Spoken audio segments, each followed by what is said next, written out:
Igreja na santa e gloriosa paz do Senhor Jesus. Amém. Estamos com toda a alegria e com certeza com o privilégio de levar o poder vivo dessa palavra aos corações dos que estão presentes, dos que nos ouvem fora do ministério e também dos que nos acompanham através do YouTube e do Facebook. Eu sei que a oportunidade me é dada, mas as palavras não são minhas, a mensagem não é minha. O conteúdo do que é expresso não vem de mim, vem dos céus, através do Espírito Santo, com direção firme, como flecha certeira, para os corações de quem essa noite decide crer. Deus é poderoso para fazer um milagre. Nós confiamos no poder desta palavra e cremos nessa verdade. Amém? Amém. Deus me deu uma palavra nesse culto de ensinamento e está no livro de Apocalipse, o último livro da Bíblia. Apocalipse, capítulo 3, louvado seja Deus. Apocalipse, capítulo 3, versículo 14 em diante. Nós vamos falar sobre a última das 7 cartas do Apocalipse à igreja de Laodiceia. Amém? Aos que nos acompanham pelo YouTube e Facebook, em nome de Jesus, pega um exemplar bíblico e leia conosco. Essa palavra é poderosa, pode redirecionar a sua vida, pode levar a conversão dos maus hábitos, das más práticas para as boas práticas, para os bons hábitos. Conversão pelo poder da palavra, o Espírito Santo quer trabalhar na sua vida. Amém? Louvado seja Deus. Apocalipse capítulo 3, versículo 14 em diante, diz a palavra: E ao anjo da igreja que está em Laodiceia escreve: Isso diz o Amém, a testemunha fiel e verdadeira, o princípio da criação de Deus. Eu sei as tuas obras, que nem és frio nem quente. Tomara foras frio ou quente. Assim, porque és morno e não és frio nem quente, vomitar-te-ei da minha boca. Como dizes, rico sou e estou enriquecido e de nada tenho falta, e não sabes que és um desgraçado e miserável e pobre e cego e nu. Aconselho-te que de mim compres ouro provado no fogo, para que te enriqueças, e vestes brancas, para que te vistas, e não apareça a vergonha da tua nudez, e que unja os olhos com colírios, para que vejas. Eu repreendo e castigo a todos quanto amo. Sê, pois, zeloso e arrependa-te. Eis que estou à porta e bato. Se alguém ouvir a minha voz e abrir a porta, entrarei em sua casa, e com ele cearei, e ele comigo. Ao que vencer, lhe concederei que se assente comigo no meu trono, assim como eu venci e me assentei com meu Pai no seu trono. Quem tem ouvidos, ouça o que o Espírito diz às igrejas. Amém? Amém. Louvado seja Deus. Podemos aceitar. Irmãos, essa palavra verdadeiramente ela é poderosa em ações em nossas vidas. Nós conhecemos que o Apocalipse foi apresentado pelo próprio Filho de Deus, Jesus Cristo, através de um anjo, para o apóstolo João. Nós sabemos que o apóstolo João foi o escritor do livro das revelações, do que futuramente havia de se acontecer.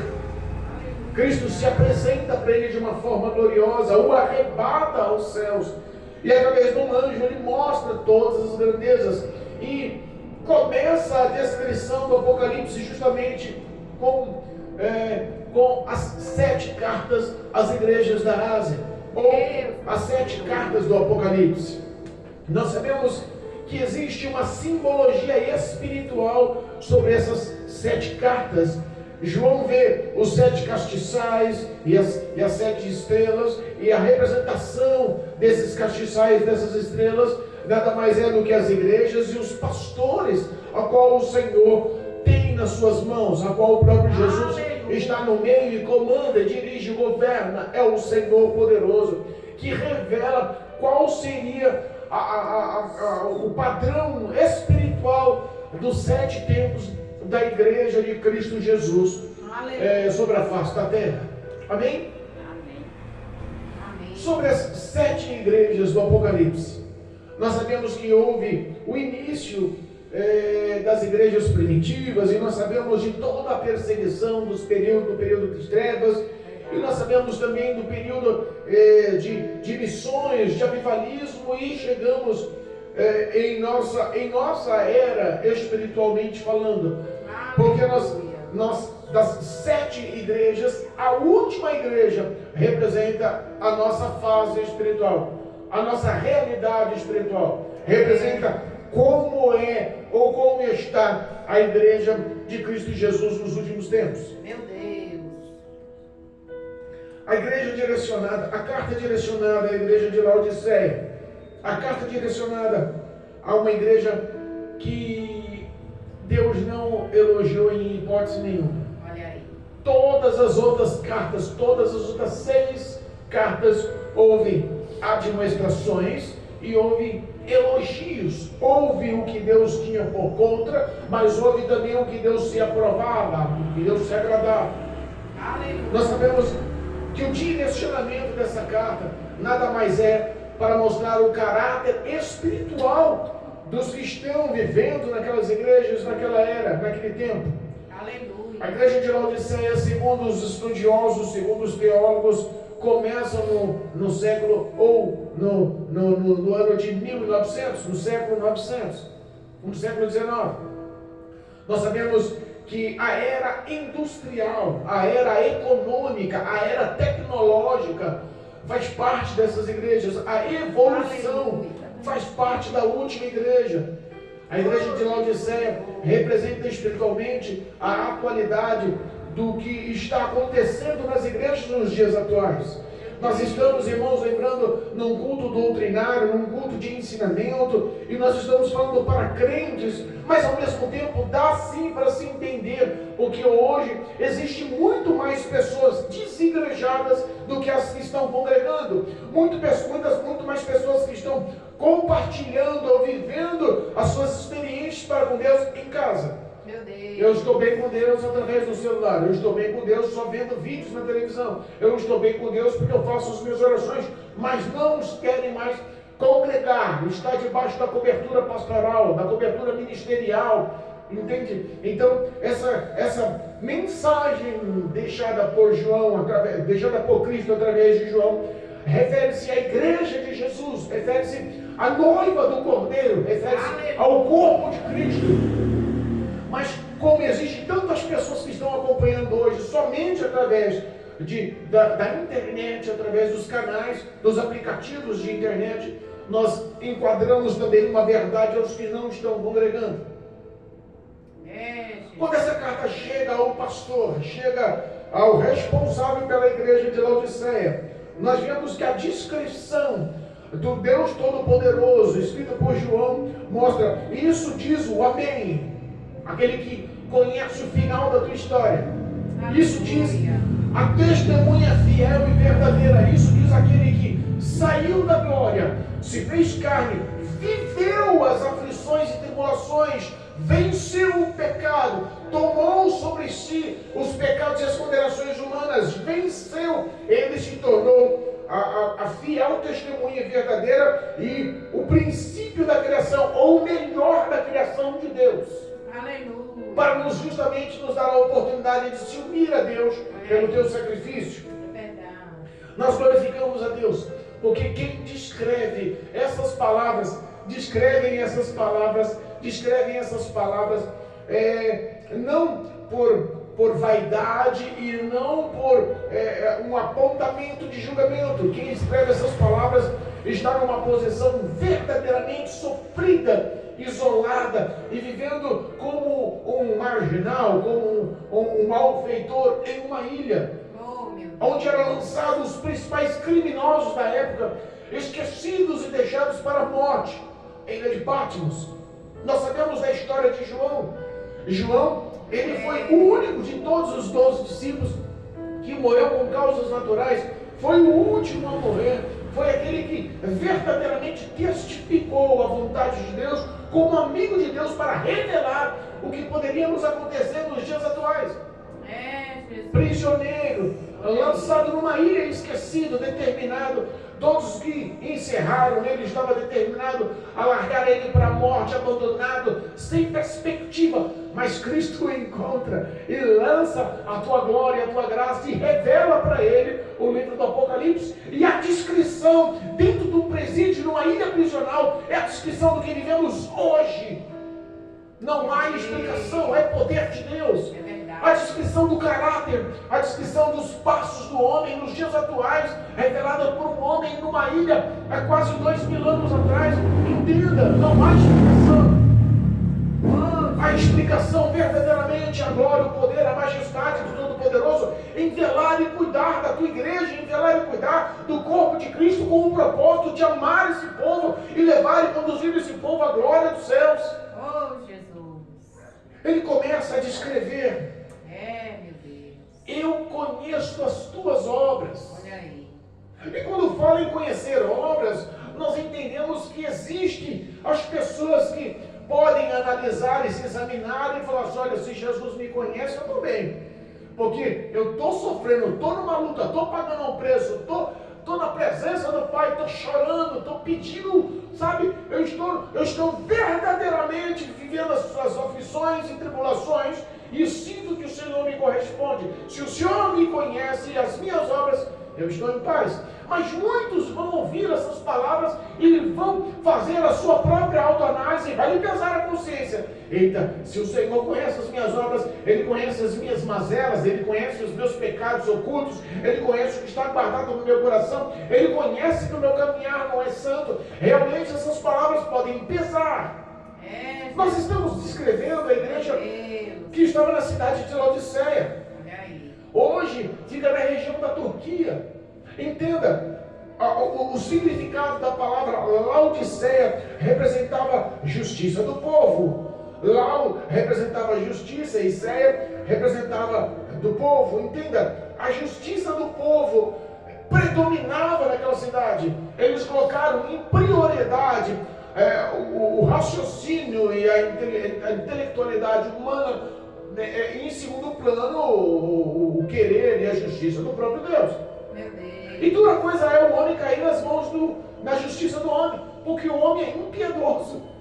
O homem é maligno, prazer muitas das vezes na justiça e esquece da misericórdia, esquece da compaixão, do amor, esquece de se pôr no lugar do outro. Então nós sabemos que a justiça, o significado, a tradução de Laodiceia mostrava que a justiça do povo estava em primeiro lugar. Aquela cidade, ela sofrera um terremoto nos anos 60 depois de Cristo. E entenda, mesmo depois de um terremoto devastador na cidade, eles tiveram um suporte financeiro para se reerguer, sem a ajuda de todos. Eles estavam ali autossuficientes. A cidade, ela tinha uma grande rede bancária, tinha um comércio forte. Aquela cidade tinha muitas indústrias têxteis, de fabricação de tecidos.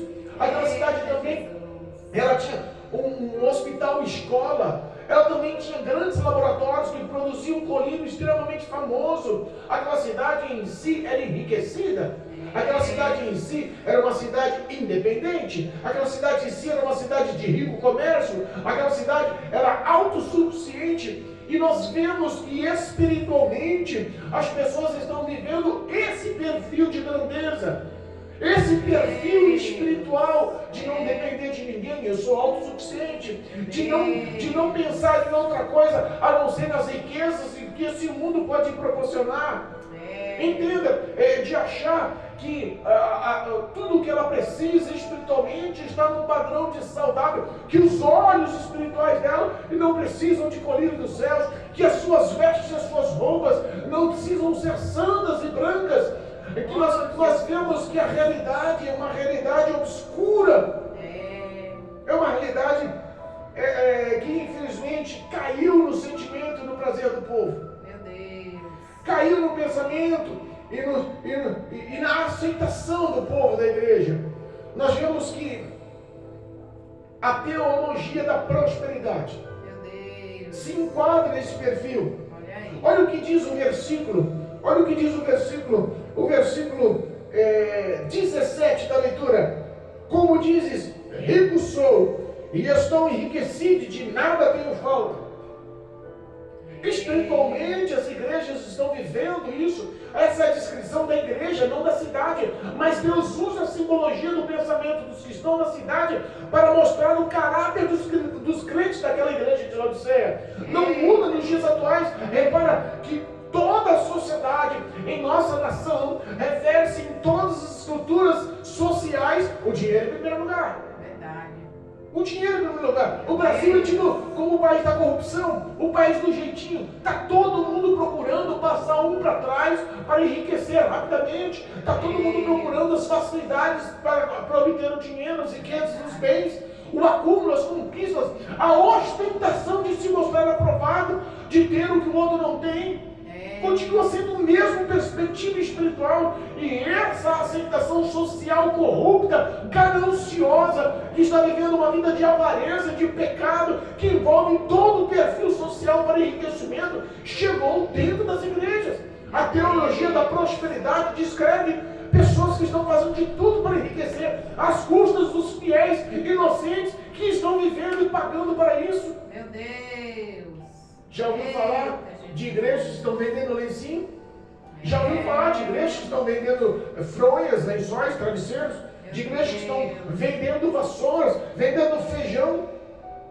Sabe, comércio que o próprio Jesus, quando entrou no templo, desfez e derrubou as barracas cambistas e gritou com alto e bom som. Foi a primeira vez na Bíblia que Jesus se irou contra o homem, quando ele viu dentro da casa de oração feito comércio, feito um ambiente para ganhar-se dinheiro. Eita, Jesus. Talvez essa seja uma realidade que ninguém mais se prega hoje, porque está todo mundo aceitando a revelação, dizendo que você vai crescer. Todo mundo querendo aceitar, procurando atrás das revelações, que Deus vai abrir a porta. Todo mundo procurando atrás das revelações, que Deus vai lhe fazer um empresário, que Deus vai lhe dar uma casa nova, que Deus vai lhe trocar o carro. Está todo mundo correndo atrás desses benefícios. Mas lembra-se lá no Sermão da Montanha, quando Cristo nos fala que aonde estiver o teu tesouro, ali estará também o teu coração. Meu Pai. Essa era a descrição dos crentes da igreja de Laodiceia, lá na cidade da Laodiceia. E por isso que Jesus olha e vê o caráter espiritual daquele povo, vê a ação espiritual daquele povo, e começa descrevendo no versículo 15: eu sei as tuas obras, que nem és frio nem quente. Olha aí. Tomara fosse frio ou quente, ou um ou outro, mas porque é morno, eu tenho vontade de vomitar-te. Meu Deus. Eu fico imaginando, se você tomar uma água quente, tem um propósito. Se tomar uma água fria, tem outro propósito. Mas quando é morna, verdadeiramente te causa de vômito. E como eu falei que Cristo usa a descrição social, o dia a dia, a rotina social da cidade para descrever a igreja espiritualmente, por que ele falou sobre um crente morno? Porque era um crente que já vivia no teu ego, lá em cima, orgulhoso, vivendo uma vida de avareza e de ostentação, mas ele leva o perfil de um crente morno, com vontade de vomitar, porque a história da cidade não tinha água potável. A água vinha de aquedutos, de fontes termais, que andavam por aquedutos por mais de 10 quilômetros numa região desértica. Então a água, quando chegava na cidade, chegava morna. Repara que Deus, Ele sempre descreve o que nós precisamos, mas de uma forma que nós possamos entender. Aleluia. Aquele povo sabia que espiritualmente a vida deles estava sendo recebida com mornidão, e dava vontade de vômito. E espiritualmente falando, nós possamos entender que os cristãos que hoje vivem uma vida nesse perfil social estão esquecendo da consequência, nesse perfil espiritual estão esquecendo da consequência, nesse perfil ministerial estão esquecendo da consequência. Pastor, qual a consequência? O dia do acerto de contas. Qual a consequência? O dia de olhar aos olhos do Senhor, não como advogado fiel, não como um justo advogado, mas como um justo juiz, no dia do tribunal de Cristo. Eita, Jesus. Eu fico imaginando como vai ser a reação dos que vivem à procura dos bens terrenos. Deus. do que vivem à procura dos que estão a fim do que o mundo pode oferecer. Eu sempre digo que nós temos três grandes inimigos. Um dos inimigos que às vezes não é mencionado, porque todo mundo fala que é o diabo, que é o diabo, que é o diabo, é o Satanás, é a culpa do diabo, e nem tudo é. Repara, nós temos inimigos que às vezes não queremos assumir. O nosso maior inimigo é a nossa própria carne, o nosso próprio deleite, os nossos próprios prazeres, que são influenciados pelo segundo maior inimigo, a ostentação do que o mundo oferece. E tudo isso é instigado pelo diabo. Mas cabe a nós vencer o pecado. Cabe a nós vencer esses desejos. Cabe a nós refletir e falar não. Cabe a nós se alimentar o Espírito para enfraquecer a carne. Cabe a nós viver a santidade, a renúncia. Cabe a nós tomar a nossa cruz diária. Quando Jesus olha e fala, eu sei que vocês se intitulam enriquecidos pelo dinheiro que corre na cidade, vemos muitos bancos. Eu sei que vocês se intitulam que não precisam de ninguém. Já levantaram a cidade uma vez depois do terremoto. Vocês têm muitas indústrias têxteis, são referência a nível de medicina. Vocês produzem o laboratório do colírio mais aceitável nas regiões. Vocês têm o seu próprio nome. Mas entenda, espiritualmente existe uma consequência. Para mim, o próprio Jesus dizendo, vocês não são mais do que homens desgraçados, miseráveis, pobres, cegos e nus. Meu Deus, é forte. Se você chegar hoje para essas pessoas que vivem para o materialismo, vivem acerca da teologia da prosperidade. Meu Pai. Se você não é próspero, você está em pecado e está afastado de Deus. Olha aí. E falar para uma pessoa que o coração dela não está focado na santidade, na paz para com todos, no amor ao próximo, em viver o que diz as palavras do Senhor, nos valores bíblicos, mas sim na sua satisfação pessoal, espiritualmente uma pessoa dessa verdadeiramente não tem a graça de Deus. E quando a pessoa não tem a graça, ela é desgraçada. Meu Deus, é forte. Aí nós vemos pessoas ricas, mas que são miseráveis. O que é meu, não ajuda ninguém, eu conquistei com a minha força. É desse jeito. Pobres, espiritualmente pobres, cegos, não tem visão nem entendimento de nada, nus espiritualmente, vivem no pecado, a sua nudez espiritual se expõe. Meu Deus, é forte, Jesus. E Cristo nos ensina algumas verdades. Quer ver? Lá no livro de Salmos, se eu não me engano, Salmos 127, capítulo 2. Salmos 127, capítulo 2, diz assim: louvado seja Deus, os obstinados, que retardam o seu sono alto da noite e acordam antes do amanhecer e idolatram o trabalho, não alcançarão os bens do Eterno que concede aos que amam. O que ele está dizendo? As pessoas que dormem tarde, as pessoas que acordam cedo e no período do dia inteiro vivem para o trabalho, idolatrando o trabalho para enriquecimento, elas podem até alcançar o que o mundo oferece, mas não vão alcançar o que Deus reservou, o que Deus preparou para os fiéis que o amam. Repara que o que Deus preparou é diferente. Repara que o que Deus mostrou é diferente. Repara que os valores de Deus é o oposto. Os frutos que Deus reservou para nós vai na contramão do que o mundo lhe oferece. Quando nós vemos lá em Mateus capítulo 6, no Sermão da Montanha, o versículo 33, dizendo assim, mas buscai primeiro o reino de Deus e a sua justiça, e todas essas coisas vos serão acrescentadas. Lembre-se que o que ele fala que vai ser acrescentado, se nós priorizarmos o reino e a justiça de Deus, é justamente o que nós precisamos para viver e sermos felizes. Vivermos e sermos abastados com a graça do Senhor, com a prosperidade, porque prosperidade não é acúmulo de bens, prosperidade é a ausência da necessidade. Por que ele falou isso? Buscar primeiramente o reino dos céus e a sua justiça, e as demais coisas que serão acrescentadas, porque Ele conhece as nossas necessidades. É verdade. Conhece as nossas necessidades. Ele dá exemplo disso em todo o histórico do capítulo 6, a partir do versículo 25. Olha só, ele faz a simbologia das nossas necessidades como a necessidade de um passarinho. Olha aí.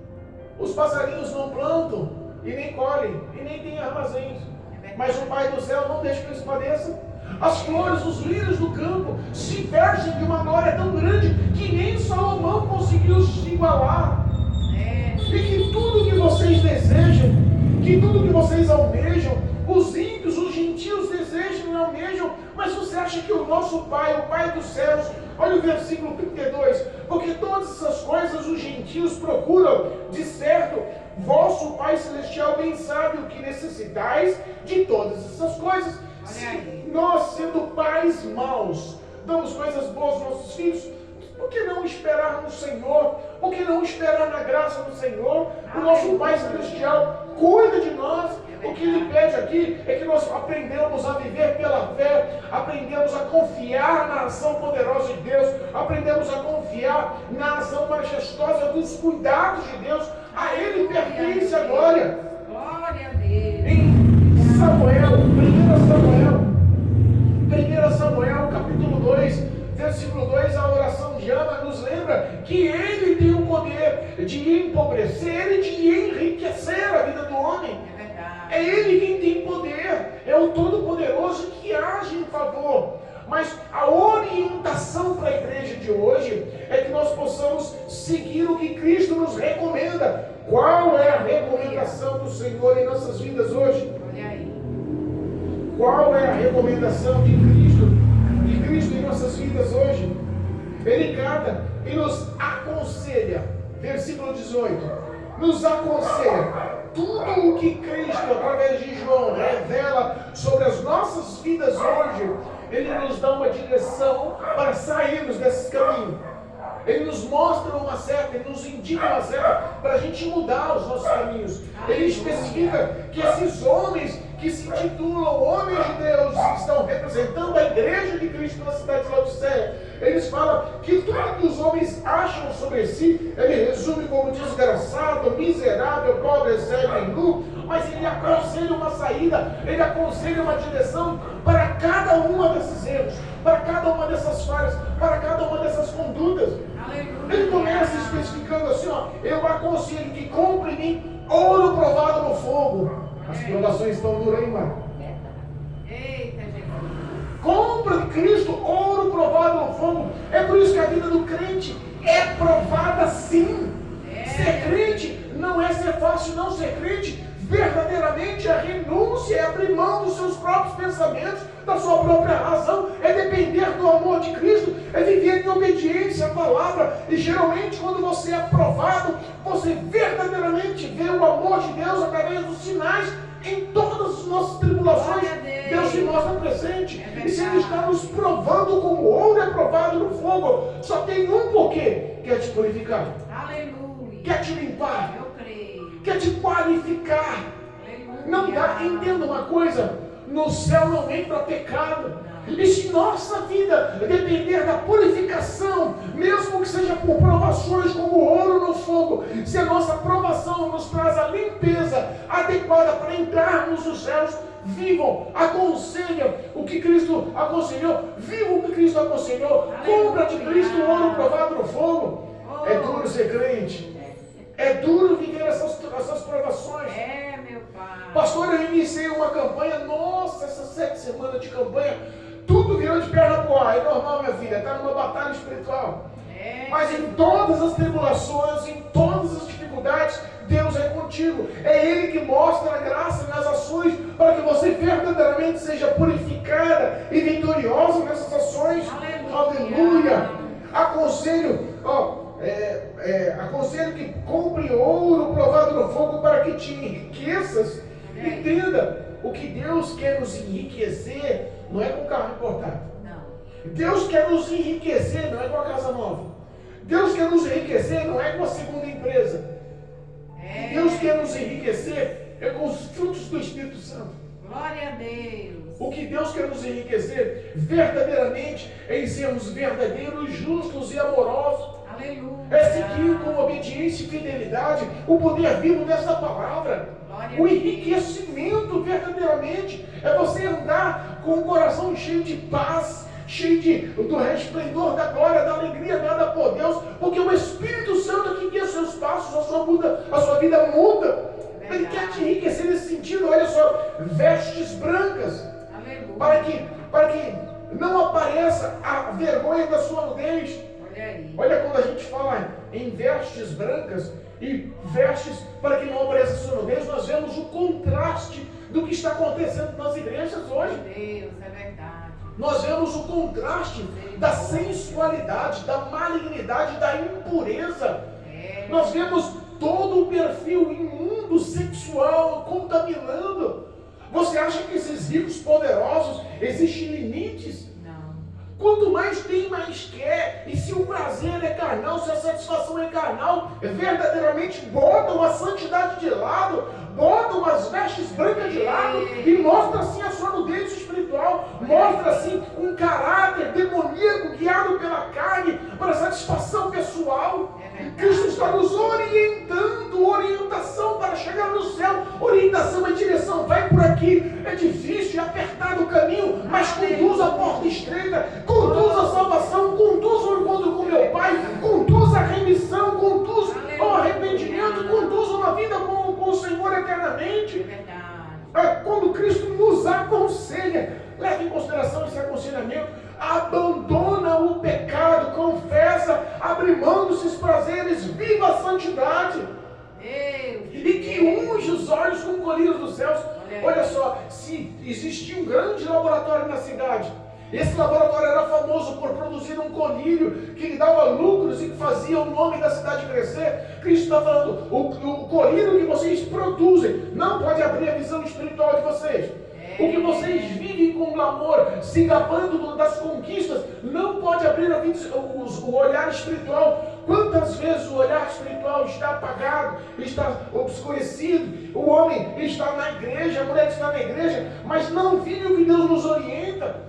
O que mais vemos a respeito dessa cegueira espiritual é a falta da caridade, do amor.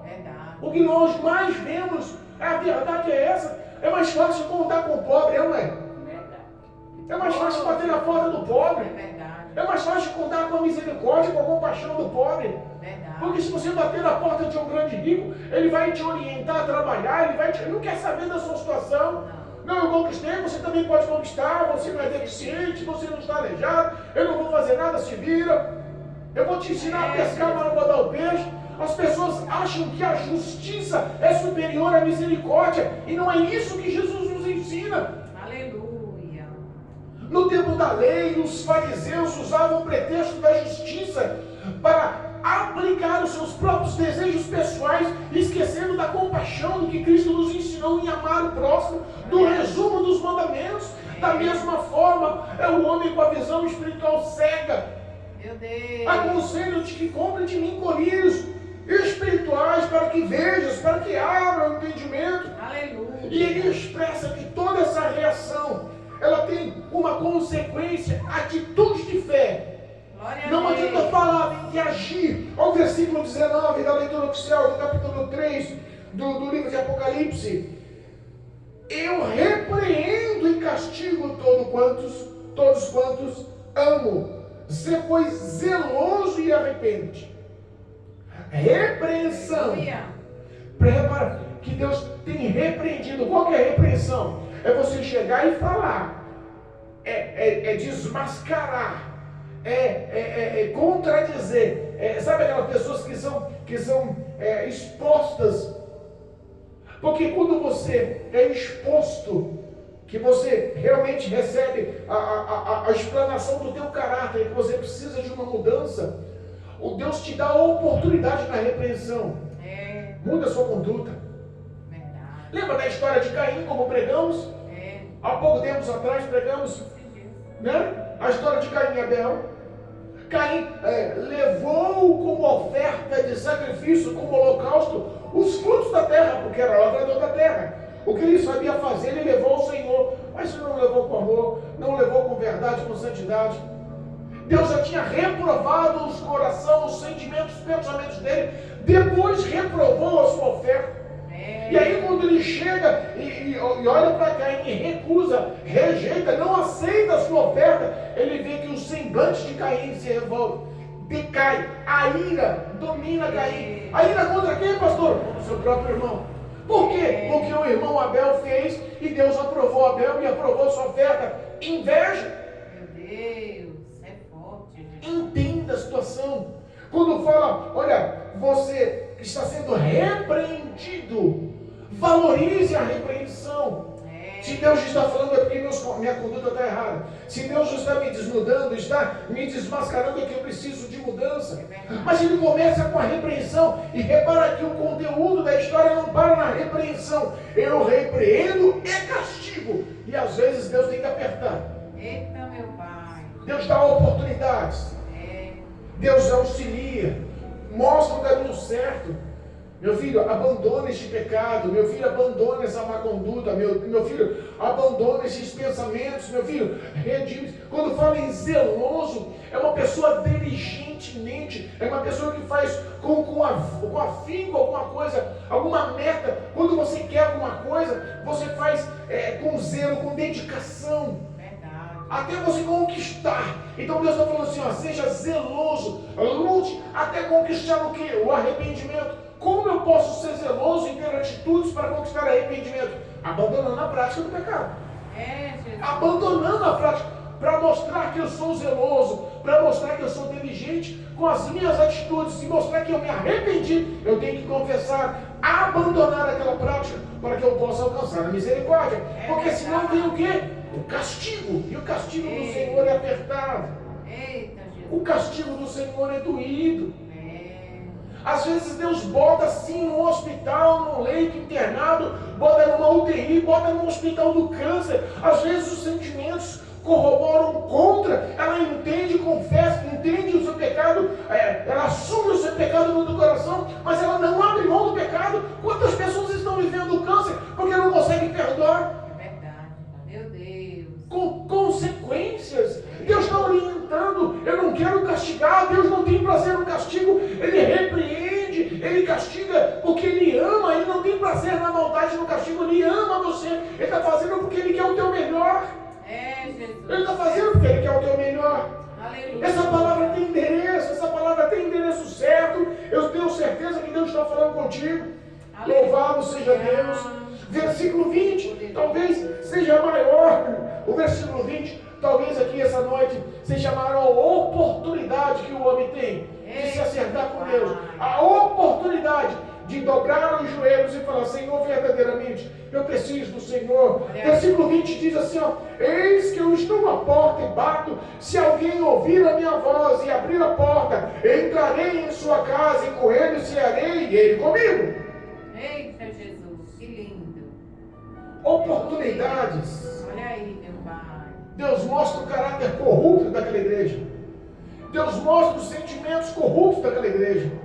Deus mostra que o tesouro daquela igreja não é a palavra, não é a justiça, não é a presença, não é os valores da palavra, é sim os valores materiais, as conquistas. Eu sou rico, abastado sou, de nada tenho falta. Meu Deus. Deus começa a corrigir, te aconselho, não faz isso não.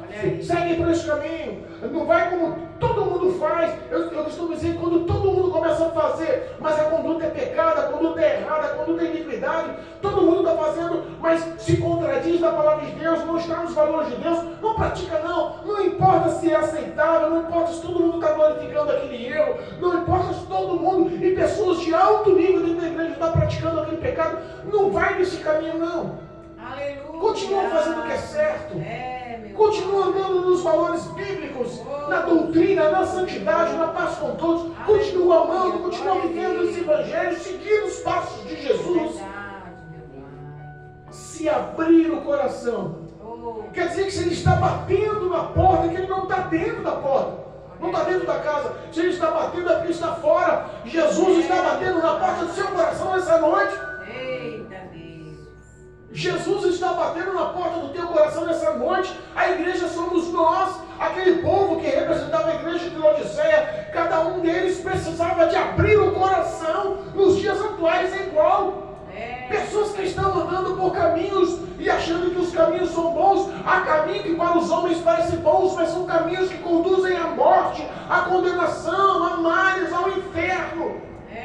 Arrependa-te dos seus pecados, converta-se, abra o teu coração agora. Jesus está batendo na porta do teu coração. Dobra aí os teus joelhos, põe o seu rosto rente ao chão, quebrando o coração, clama ao Senhor por misericórdia, confesse a Ele os seus pecados, confesse a Ele as suas mazelas, confesse a Ele as suas iniquidades. Os olhos do Senhor entendem, compreendem, Ele tem o poder de desvendar o teu coração, Ele conhece as suas obras, Ele conhece as suas obras. Jesus está prontificado a mudar o contexto, fazer parte da sua vida, entrar no teu coração, ceiar com Ele, você ser o seu Deus, mudar a sua história. Quando Ele fala em ceiar com Ele, Ele comigo, nada mais é do que o poder vivo da palavra. A palavra é alimento para as nossas almas. Amém, Jesus, eu creio.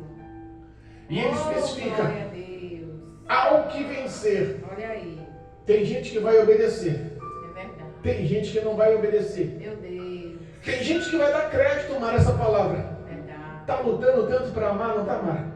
Está lutando tanto para amar o próximo, está lutando tanto mostrando os cuidados, está lutando tanto contra as calúnias, está lutando quanto as necessidades financeiras, está lutando tanto com o trabalho exterior para manter o mínimo para dentro de casa, está lutando tanto na sua vida espiritual em oração, está lutando tanto na sua vida espiritual, vendo as aflições, os apontamentos.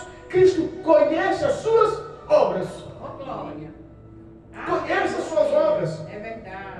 É por isso que hoje essas palavras quando se especificam, eu conheço as suas obras. Olha, aquele que está pagando o preço, vocês estão agraciados nesse momento. Aleluia. Mas aquele que fizeram a autoanálise e falou assim, rapaz, eu estou enrolado, eu preciso de mudança. Esse é o momento da mudança.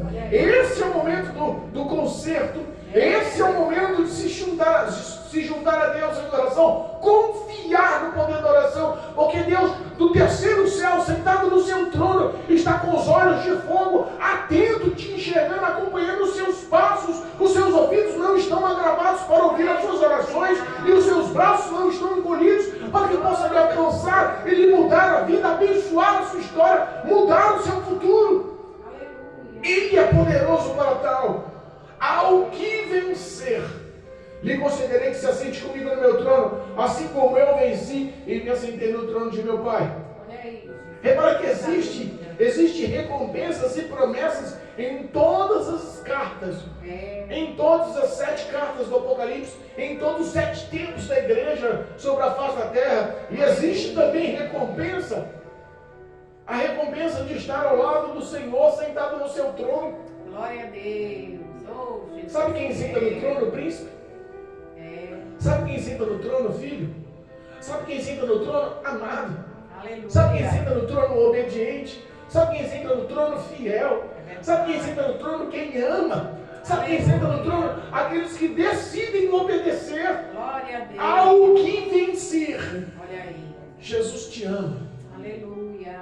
O projeto de Deus é que verdadeiramente os teus ouvidos estejam desagravados, Amém, meu Pai. para que você ouça essa mensagem, para que você guarde essa mensagem no coração, e para que você a partir de hoje se torne filho de Deus, com aceitação como Cristo Jesus, como Senhor e Salvador eterno da sua vida.